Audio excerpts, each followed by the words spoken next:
And amidst escalating tensions with India, Pakistan's ambassador to Russia, Mohammad Khalid Jamali, has threatened የኒውክሌር ጦር መሳሪያ የታጠቁት ጎረቤታሞች ህንድና ፓኪስታን በፈረንጆቹ 1947 ከብሪታንያ ነፃ ከወጡና ሁለት ሀገር ከሆኑ በኋላ ሶስት ጦርነቶች እንደተዋጉ ታሪካቸው ይናገራል።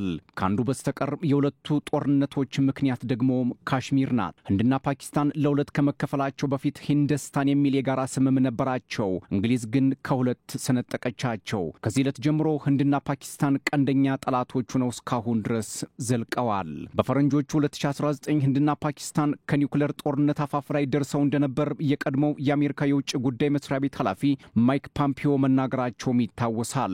ፖምፒዮ ባሳተሙት የግል ማስተዋሻቸው ላይ ህንድ በወታደሮቿ ላይ ካሽሚር ውስጥ የተፈጸመውን ጥቃት ተከትሎ በፓኪስታን ላይ በወሰደችው እርምጃ ምክንያት የኒውክሌር ጦርነት ሊቀሰቀስ እንደነበር አመልክተዋል። በወቅቱ ፓኪስታን ሁለት የህንድ ተዋጊ አውሮፕላኖችን መታ በመጣል አንድ ፓይለት መማረኳንም አስታውቃ ነበር። ህንድና ፓኪስታን አወዛጋቢዋ የካሽሚር ግዛትን ሙሉ በሙሉ የራሳቸው እንደሆነ የሚገልጹ ሲሆን ነገር ግን አካባቢውን የሚቆጣጠሩት በከፊል ነው። ህንድ በካሽሚር ሸለቆ ውስጥ የሚገኙ ተገንጣይ ታጣቂዎችን ፓኪስታን ትረዳለች በማለት ስትከስ የቆየች ሲሆን ፓኪስታን ግን ይህንን ክስ አትቀበለውም። ከዚህ በፊትም በፈረንጆቹ 2022 ህንድ በስህተት ወደ ፓኪስታን ሚሳኤል ያስወነጨፉ 3 የአየር ኃይል አመራሮችን አባራ ነበር። ህንድ በስህተት ወደ ጎረቤቷ ፓኪስታን ሚሳኤል ማስወንጨፏን ተከትሎ ኒውክሌር በታጠቁ ሁለቱም ሀገራት መካከል ውጥረት እንዲሰፍን አድርጎም ቆይቶ ነበር።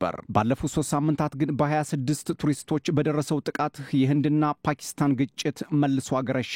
እስካሁንም ቃላትና ጥይት በመለዋወጥ ላይ የሚገኛሉ።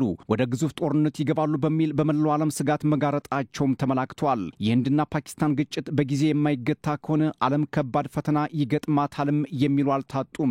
ዛሬ ላይ አርቲ ኒውስ ይዞት በወጣው መረጃ በሩሲያ የሚገኙት የፓኪስታን አምባሳደር ሞሐመድ ካሊድ ጀማል ሀገራቸው ውጥረቱን ለማርገብ ቁርጠኛ መሆኗን ከተናገሩ በኋላ የህንድ ትንኮሳም የማይቆም ከሆነ ግን ወደ ሙሉ ጦርነት እንደሚገቡ አስጠንቅቀዋል። ህንድ ወደ ፓኪስታን የሚሄደውን የውሃ መስመር ለመቁረጥ የምታደርገው ሙከራ ውጥረቱን ከማባዛት ውጭ ሌላ ትርፍ እንደሌለው የተናገሩት አምባሳደሩ በጋራ ላለመጠፋፋት በጋራ መስማማት አማራጭ እንደሆነ ማስታውቀዋል።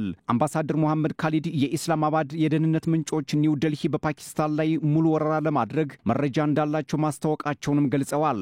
ህንድ ፓኪስታንን ድንበር ተሻጋሪ አሸባሪዎችን እየረዳችና እያስታጠቀች ግዛቴን እየደፈረች ነው በሚል ወቀሳ በተደጋጋሚ ማቅረቧና ፓኪስታን ማስተባበሏ ሁለቱን ወገኖች እያፋጠጠ የሚገኝ ጉዳይ ሆኗል። ህንድ በቅርቡ ፓኪስታንን ለመውረር እየተዘጋጀች ነው የሚሉት አምባሳደሩ የህንድ ጥቃት የሚቀጥል ከሆነ ከመደበኛው ጦርነት ባሻገር ወደ ኒውክሌር ውጊያ ልንገባ እንችላለን ሲሉ መናገራቸው ሁለቱ ሀገራት ወደማይቀረው የኒውክሌር ጦርነት እንዳይገቡ ፍርሃት ማንገሱን ፖለቲከኞች እየተናገሩ ነው። ህንድ ወረራ የምታደርግብን ከሆነ እጃችን አጥፈን አንቀመጥም ሲሉም የኢስላማባድ ባለስልጣናት እየዛቱ ነው። በፈረንጆቹ መስከረም 1960 ህንድና ፓኪስታን በዓለም ባንክ አማካኝነት የተፈራረሙት የጋንጀዝ ወንዝን በጋራ የመጠቀም ስምምነት ህንድ ባለፈው ሳምንት ማቋረጧ ሁኔታውን ማወሳስቦታል። ህንድ እዚህ ደረጃ ላይ የደረሰችው ለባለፈው ጥቃት በቀል በማሰብ ቢሆንም ዓለም አቀፍ ስምምነትን የጣሰ ድርጊት እንዲሁም በፓኪስታን ህዝብ ላይ የውሃ ማቋረጥ ጥቃት ለመፈጸም ማቀዷ ተቀባይነት የለውም ሲሉ አምባሳደሩ ተናግረዋል። ባለፈው ሳምንት ህንድ ከፓኪስታን ጋር ያላትን የንግድና አየር ቀጠናዋን መዝጋቷ ሁኔታውን ይበልጥ እንዲከርም አድርጎታል። ፓኪስታን ባለፈው ሳምንት የደረሰውን ጥቃት በገለልተኛ ወገን ለማጣራት እንቅስቃሴ እያደረገች ባለበት ሰዓት የህንድ ያልተገባ አካሄድና ወደ ጦርነት መንደርደር ተገቢ አይደለም ሲሉ አምባሳደሩ አክለው ተናግረዋል። በተጨማሪም ሩሲያና ቻይና የደረሰውን ጥቃት የማጣራት ስራውን እንዲያከናውኑም እንጠብቃለን ሲሉ ተደምጠዋል። ባለፈው በፈረንጆቹ ሚያዝያ 22 2025 ከፋልጋም ከተማ 6 ኪሎ ሜትር ርቀት ላይ በምትገኘው ቢሳራን ሸለቆ ላይ የደረሰው የሽብር ጥቃት ህንድና ፓኪስታን ጦር እንዲማዘዙ በማድረግ በሁለቱም አዋሳኝ ድንበር ላይ የተኩስ ልውውጥ መደረጉ የሚዘነጋ አይደለም።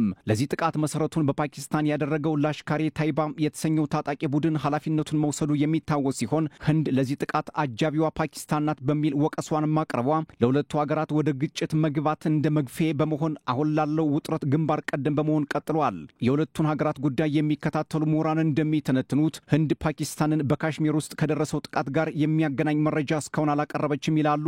ህንድ በጉረቤ ጎረቤት ሀገራት ሽብርተኝነትን ትደግፋለች የሚል ትችትም ይቀርብባታል። ህንድ ከሳምንት በፊት በተፈጸመው በዚህ የሽብር ድርጊት ውስጥ የተሳተፉ ተጠርጣሪዎችን አሁንም እየፈለገች ነው። ነገር ግን አሁንም የህንድ ሚዲያ ዋና ትኩረት ፓኪስታን ላይ ያነጣጠረ ሆኖ ቀጥሏል ይላሉ ተንታኞቹ። በህንድ ውስጥ ምርጫ በመጣ ቁጥር መንግስት ድምጽ ለማግኘት ቀውስ ወይንም ሰልፍ ይፈጥራል ይባላል። ይህ ሁኔታም ከፈረንጆቹ 2016 ጀምሮ በህንድ በተከታታይ እንደታየ እንደሆነም ይነገራል። ፓኪስታን ጦርነትን አትደግፍም የሚሉት የኢስላማባድ ባለስልጣናት ነገር ግን ጦርነት ከታወጀባት ምላሹ ከባድ ይሆናልም ብለዋል። እንደ ጦር ተንታኞች የፓኪስታን አየር ኃይል በአሁኑ ጊዜ እጅግ የሰለጠነና የበላይነቱ ከህንድ አየር ኃይል ጋር ሲነጻጸር የላቀ መሆኑን ነው። ፓኪስታን ለጦርነት የመጀመሪያ ፍላጎት የላትም። የህንድ መንግስት አንድ እርግጠኛ መሆን ያለበት ነገር ለምርጫ ሲል በሳት የተጫወተ የራሱን ህይወት የማጥፋት ተልዕኮ ለመጀመር ያኮበኮበ መሆኑ አደጋ ነው ሲሉ ባለስልጣናቱ ከመናገር አልተቆጠቡም። የኢስላማባድ ባለስልጣናት አክለውም ይህ አይነት አካሄድ ለኒው ዴልሂ አዋጭ አይሆንም። ሞዲ ይህንን በደንብ ጠንቅቀው ያውቃሉ። ለምን አቧራ ማንሳት እንደፈለጉ ኢስላማባድ በደንብ ታውቃለች። ሆኖም ገደብ ለማለፍ ከተሞከረ ምላሹ የሚከብድ ይሆናል በሚልም አስጠንቅቀዋል። በዚህ ሰጣ ገባ ውስጥ ባሉበት ሰዓት የሩሲያ ውጭ ጉዳይ ሚኒስትር ሰርጌይ ላቭሮቭ ኒው ዴልሂና ኢስላማባድን ለማሸማገል ፍላጎት አሳይተዋል። ይህ የሩሲያ የማደራደር ሐሳብ የሁለቱን ሀገራት ወደ ኒውክሌር ጦርነት የሚደረገውን ሩጫ ያስቆመው ይሆን የሚለው ጉዳይ ግን በይደር የሚታይ ይሆናል።